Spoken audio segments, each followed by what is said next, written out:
Hello, I'd like to invite you to discover a luminous story. At a time of great hardship and pain, Mary of Nazareth appeared to a young woman in France to bring a message that would light up the lives of many people. We want to share this story with you because Our Lady of Graces continues to act and bring light to the lives of many people who seek her help.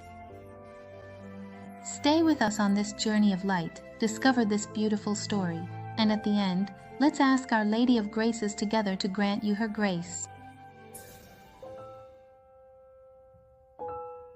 On May 2, 1806, little Catherine Labouré began her life here on earth. Everyone was charmed by her sweet, childlike gaze, but Catherine carried within her something even more beautiful, a humble heart that loved to serve. Her father worked on the farm, growing food, taking care of the animals, and providing for his large family. Catherine's mother worked as a teacher before she got married.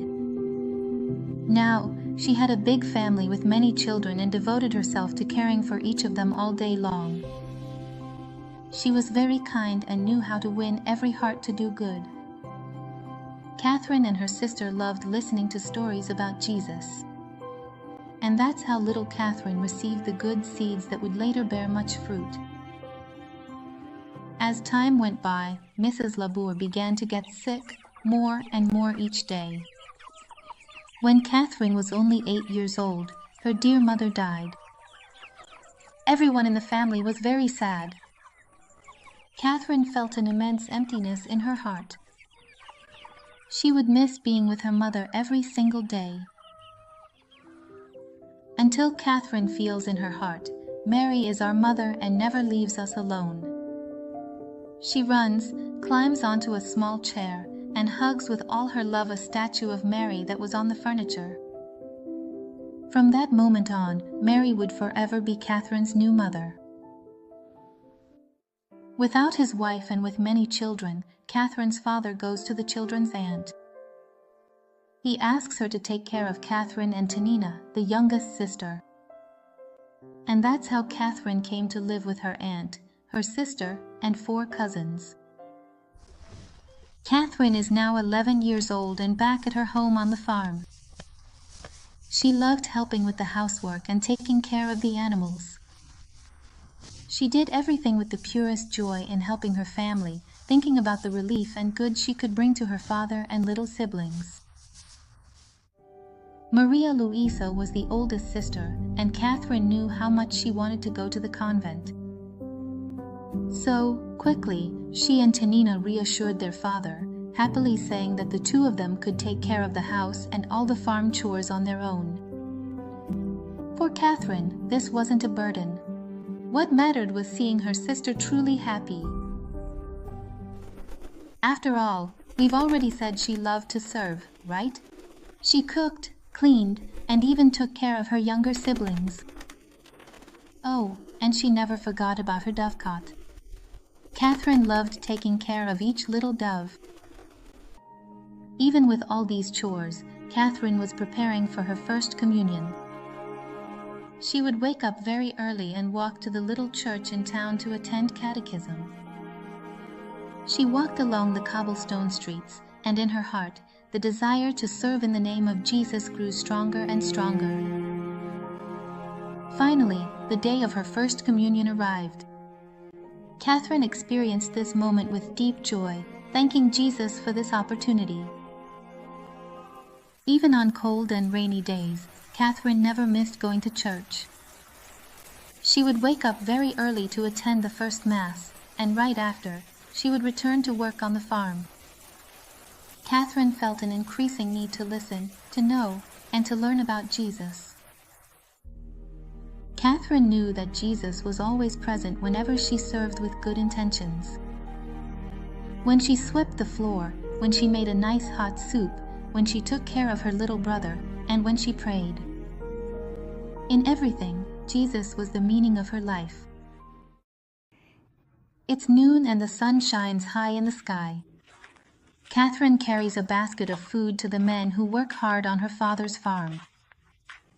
And once again, her feeling was to offer care, to bring some relief to these men. Whenever she could, Catherine would also take her sister Tanina to church. Her little sister was amazed to see how much Catherine loved to listen to and learn about the teachings of Jesus. Catherine still accompanied her father to Sunday Mass. Mr. Labouré, pleased with his daughter's company, smiles and greets all his acquaintances. He thought it wouldn't be hard to find a good husband for Catherine. Despite her father's plans, Catherine's heart was more and more filled with the desire to serve in the name of Jesus. She even tells her sister that from now on she won't eat all her food, because she could give that food to other people who didn't have any. Her little sister worries about her health. She thought Catherine might become weak and sick. Catherine reassures her, but Tanina tells their father everything. She thought he would make Catherine give up these ideas. A 15-year-old girl not eating properly for 2 days. Her father is also worried, but Catherine was determined and shows him that she was feeling strong and energetic. Since the day of her first communion, Catherine told Tanina that she wanted to serve in the name of Jesus all day long and for her whole life. Even as the years went by, she didn't change her mind. On the contrary, now that ideal burned even stronger in her soul. When she turned 19, a family from the region came to ask for her hand in marriage. Catherine was a kind, dedicated, and hard-working young woman. She had all the qualities of a good wife, but we already know how much she wanted to serve in the name of Jesus for her whole life. Very calmly, she replies that she did not want to get married. Her father doesn't insist anymore. Later, talking with her sister in a very affectionate way, Catherine explains that her heart was already completely devoted to another way of life. Some time later, Catherine had a dream. She was in the church and a priest was looking at her. He made a gesture, calling her to come to him. Not understanding what was happening, Catherine leaves the church. Still in her dream, Catherine goes to take care of a person who was sick. The same priest is there. He, lovingly, says to her, "You run from me now, my daughter, but one day you will come to me." Catherine wakes up surprised. Tanina was now grown up and able to take care of the household chores.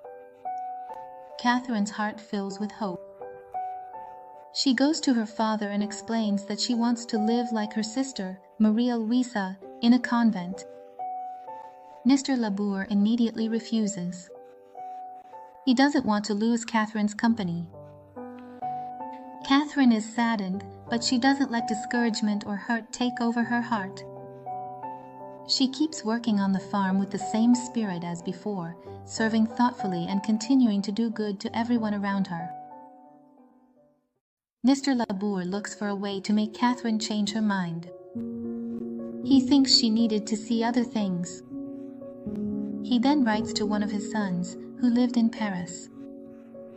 Here was his idea: he would send Catherine to work as a helper in his son's restaurant. The father was determined and did not change his mind.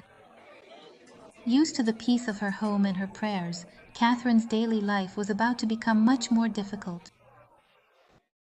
The time had come for Catherine to leave. She hugs her sister tightly, amid tears and goodbyes.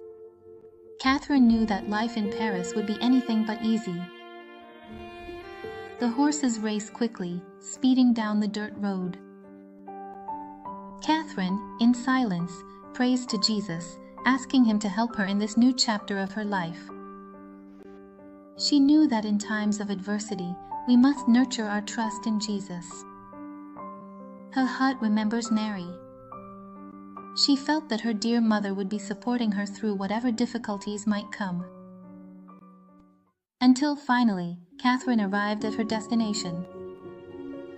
Catherine no longer had the flower-filled fields she used to wander through. She no longer had nature, the fresh air, the silence, a perfect setting for her prayers and conversations with Mary. In the days that followed, still feeling very tired, she prayed fervently, asking for Jesus' help. At that very moment, help arrived from heaven. She began to feel more refreshed and confident. Catherine went down the stairs to start a new workday and soon ran into her brother. Charles had realized that the restaurant was not a good place for his sister. Charles thought of ways to help his little sister. Would our father agree to another arrangement? He remembered his older brother, who was married to a lady who ran an institution that educated young women. At that time, even Maria Luisa, his older sister, wrote to Catherine.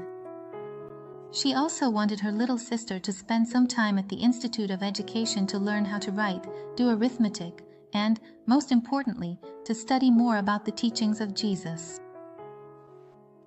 Until Catherine arrived at the Institute of Education.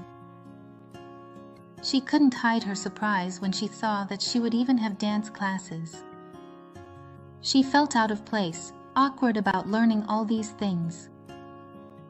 The other girls laughed at her, making fun, but Catherine wasn't offended by their teasing. In everything, she sought the teachings of Jesus and forgave. Her sister-in-law, noticing the other girls' bad behavior, started giving Catherine private lessons. And that's how she learned to read and write. Until one day, Catherine visited a house of the Daughters of Charity. Catherine looked surprised, and on the wall there was a painting of an elderly priest with a kind and gentle look. Catherine recognizes him. It's the same person from her dreams. Very moved, she asks, "Who is he?" And the superior answers, "He is our beloved Saint Vincent." After that day, Catherine tried to spend all her free time at the House of Charity, together with the other religious sisters. Even her sister, Antonina, talks to their father. She says she could take care of the house by herself and that this would truly make Catherine happy.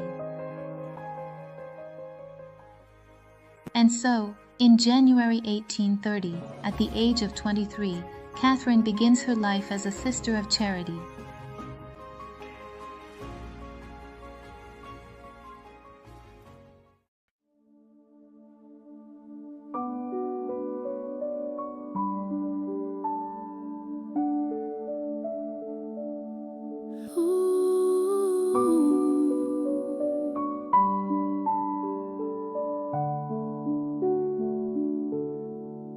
Mãe amada, assim você era chamada. Catarina confete clamava, e é assim que eu também quero te sentir nos meus dias a te seguir.